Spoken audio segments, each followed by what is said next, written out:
Assalamualaikum warahmatullahi wabarakatuh. Bagaimana kabarnya anak-anak? Semoga dalam keadaan sehat semua ya. Hari ini kita akan belajar tema 4, globalisasi. Seperti biasa sebelum mulai jangan lupa siapkan alat tulis dan baca doa terlebih dahulu. Kalau sudah, yuk kita bahas tentang globalisasi. Oke, apa sih itu globalisasi? Globalisasi adalah suatu proses menjadi global atau mendunia. Jadi globalisasi ini artinya tuh awal katanya dari globe. Globe itu kan bola dunia ya. Dapat juga diartikan tidak adanya batas antara negara satu dengan negara lainnya. Kenapa bisa begitu? Coba pada zaman sekarang, pada saat ini, untuk berbicara dengan orang barat, contohnya seperti orang Inggris deh, kamu kan tidak perlu pergi ke Inggris, kita bisa memanfaatkan internet atau media sosial kan ya. Terus proses globalisasi sangat cepat perkembangannya. Hal ini dikarenakan perkembangan ilmu pengetahuan dan teknologi yang semakin maju. Contohnya seperti tadi, adanya internet, adanya pesawat terbang. Jadi kalau mau ke luar negeri tidak perlu berlayar selama berbulan-bulan, cukup pakai pesawat bisa 1 sampai 2 hari bisa nyampe nih ke luar negeri ya. Itu yang terjauh. Kalau yang negara tetangga bisa beberapa jam saja. Ya, selanjutnya apa sih bukti adanya globalisasi? Kayak sekarang nih, pertama pembelajaran daring selama pandemi Covid. Biasanya kan kalau belajar itu kan kita tatap muka di kelas ya. Nah, karena adanya pandemi ini terpaksa sekolah ditutup, tidak boleh ada proses belajar mengajar di sekolah. Tapi kamu bukannya sama sekali tidak belajar, ibu tetap mengasih tugas, tetap memberikan tugas via internet, via YouTube, WhatsApp, dan lain sebagainya ya. Nah, terus yang kedua, mengetahui berita internasional melalui internet. Coba bayangkan kalau belum ada internet, kita baru mengetahui adanya pandemi COVID berbulan-bulan setelah negara lain mengalami. Kan itu kan menyebabkan kurang penanganan ya Naya. Misalkan di Amerika sudah ada pandemi COVID, tapi karena nggak ada internet kita nggak tahu nih ada wabah yang melanda dunia. Jadi pemerintah kurang bisa bergerak cepat untuk mengatasinya, tidak bisa menutup akses masuk orang luar ke dalam Indonesia, jadinya lebih gampang menyebar deh ya wabahnya. Oke, yang ketiga, penyebaran tren yang terjadi melalui media sosial. Contohnya, kalau untuk yang anak laki-laki nih, kan pasti di games di handphonenya ada games ya. Contohnya games Mobile Legend.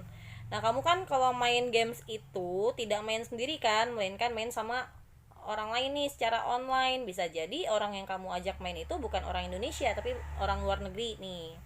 Untuk yang perempuan, biasanya dari musik nih, yang perempuan contohnya suka boy band dari Korea. Nah, kalian mengikuti deh tariannya, musiknya ikut dinyanyikan, lagunya ikut dinyanyikan, seperti itu ya. Yang keempat, makanan khas negara lain seperti keju, ramen, pizza, dan lain-lainnya. Nah, kalau ini kan kamu ke mall saja sudah ketemu banyak makanan yang dari luar negeri kan ya. Gampang ditemukan, tidak harus kita pergi ke luar negeri dulu baru bisa makan makanan tersebut.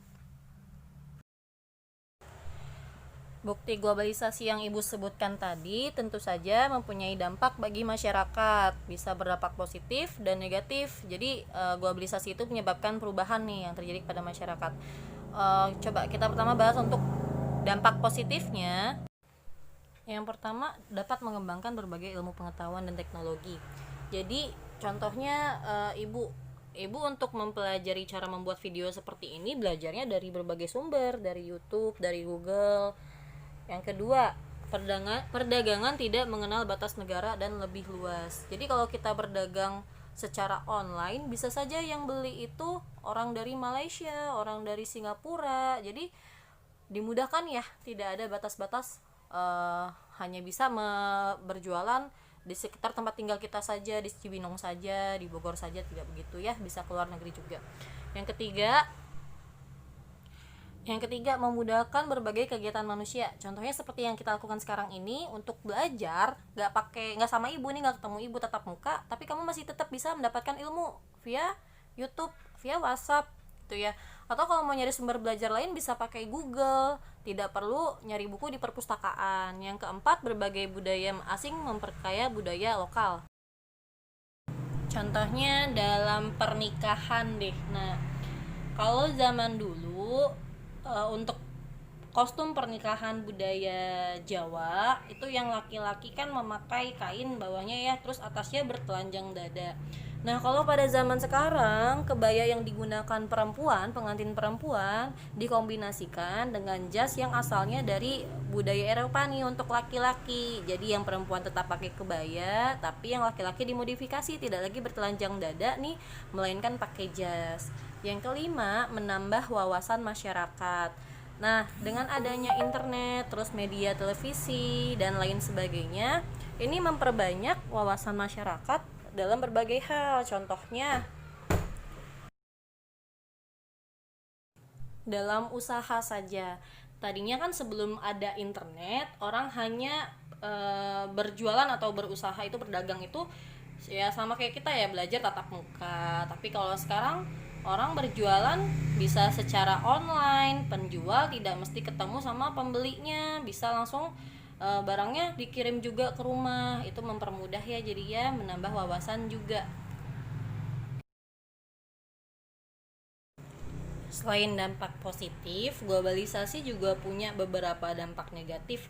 Seperti contohnya yang pertama, tradisi sopan santun akan semakin pudar. Kenapa bisa begitu?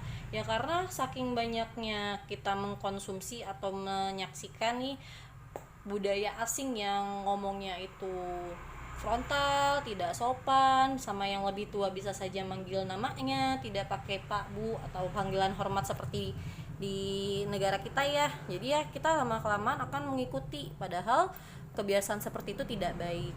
Yang kedua, munculnya sikap individualisme menimbulkan ketidakpedulian orang di lingkungan rumah, sekolah, masyarakat. Nah, karena pada zaman sekarang apa-apanya tuh serba mudah, semua hal serba mudah. Kamu mau belanja tinggal pesan online, butuh hiburan bisa melihat televisi atau bisa melihat YouTube, pakai media sosial atau internet gitu ya. Jadi jarang bersosialisasi sama tetangga sekitar, udah diem aja di rumah. Begitu selesai sekolah, tugas-tugas sudah selesai, yang dipegang, yang gunakan handphone, bisa dari gamesnya, bisa dari media sosialnya, jadi jarang ngobrol sama tetangga gitu ya. Yang ketiga, timbulnya budaya konsumtif. Karena mudah berbelanja secara online, selain itu iklan-iklan yang dipasang di Instagram, di media sosial lain, itu dapat dengan mudah kita temukan. Kita jadi gampang tergoda nih untuk belanja, ya semua dibeli, itu tidak baik ya. Selanjutnya, kurangnya pemakaian produk dalam negeri. Ini berkaitan sama gengsi sih. Jadi ketika kita bisa memakai barang dari luar negeri, itu kan kita kayaknya rasa percaya dirinya makin meningkat gitu ya. Padahal kalau produk dalam negeri itu tidak kalah bagusnya dari produk yang diproduksi luar negeri. Selanjutnya, kesenian tradisional kurang diminati kalangan muda ya.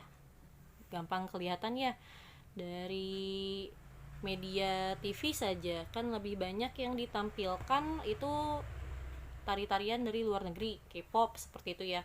Kenapa bisa begitu? Ya karena minat anak mudanya lebih banyak ke tarian tersebut daripada ke tarian tradisional. Coba ibu kembalikan ke kamu lebih sering nonton K-pop apa nonton tari tradisional? Pasti lebih banyak yang lebih ke K-pop ya.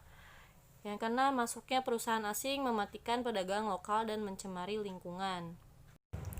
Ya, karena mudahnya komunikasi dan batas antar negara tadi yang gampang dilalui dengan pesawat ya contohnya ya, memungkinkan pengusaha asing yang mempunyai modal besar itu membuka usaha di sini di Indonesia, sedangkan pedagang lokal yang modalnya kecil lama-lama kan tergusur nih karena mereka kan modalnya kurang ya.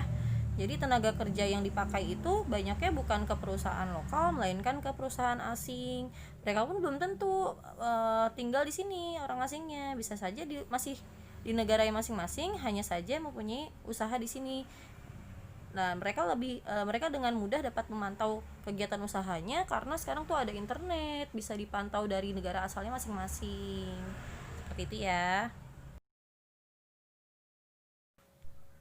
Ya, karena banyaknya dampak negatif yang ditimbulkan dari globalisasi, kita harus pandai dalam bersikap nih untuk menghadapi globalisasi. Apa saja yang dapat kita lakukan?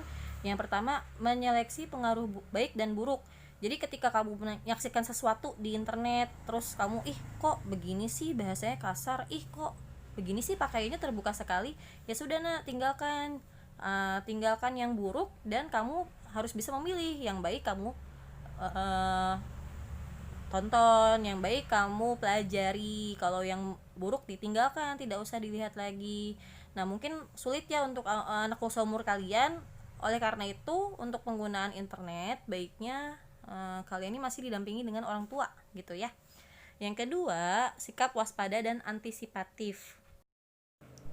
Maksudnya seperti apa? Jadi kita mesti mempunyai sikap hati-hati nih dalam mengaplikasikan atau menggunakan budaya yang kita saksikan. Contohnya nih, kamu sama temen kamu nonton nonton film. Nah, di film itu ada orang yang rambutnya dicat warna-warni.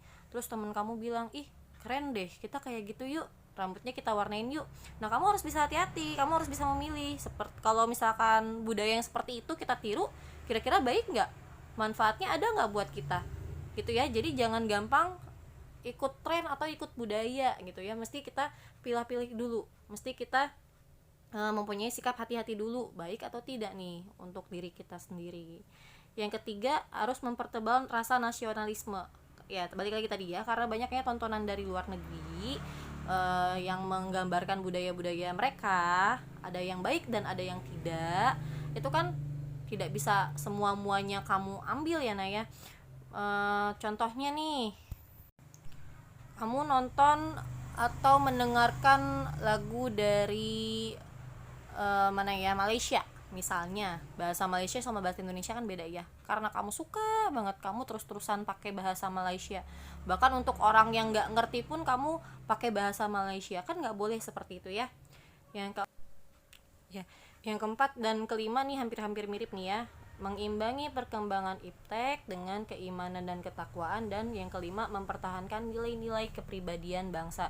Jadi dalam menyaksikan tontonan-tontonan yang disajikan di media sosial misalkan, ya kita harus bisa memilah juga. Nah, kalau misalkan tidak sesuai dengan keimanan kita, bertentangan dengan agama kita, ya jangan diikuti. Misalnya nih ada budaya yang menggunakan tato, ya jangan diikuti, karena kan tato tidak boleh dalam agama Islam ya khususnya ya, Naya. Terus ada tren memakai pakaian yang tidak sesuai dengan tuntunan agama kita, ya berarti tidak boleh kita ikuti, kita tinggalkan. Begitu juga yang kelima nih, mempertahankan nilai-nilai kepribadian bangsa. Balik lagi tadi, banyak yang menggunakan bahasa yang tidak sopan, bahkan ke orang yang lebih tua. Kalau di barat itu seperti biasa saja ya, seperti kalau di barat tuh wajar saja memanggil orang tua dengan namanya. Itu kan kalau di kita kan tidak boleh seperti itu, tidak sesuai dengan kepribadian bangsa kita. Kalau berbicara dengan yang lebih tua harus dengan bahasa yang sopan santun, ya seperti itu ya. Oke anak-anak, kurang lebih demikian materi untuk hari ini. Ibu harap kamu dapat memahami apa yang ibu sampaikan. Kurang lebihnya mohon maaf. Wassalamualaikum warahmatullahi wabarakatuh.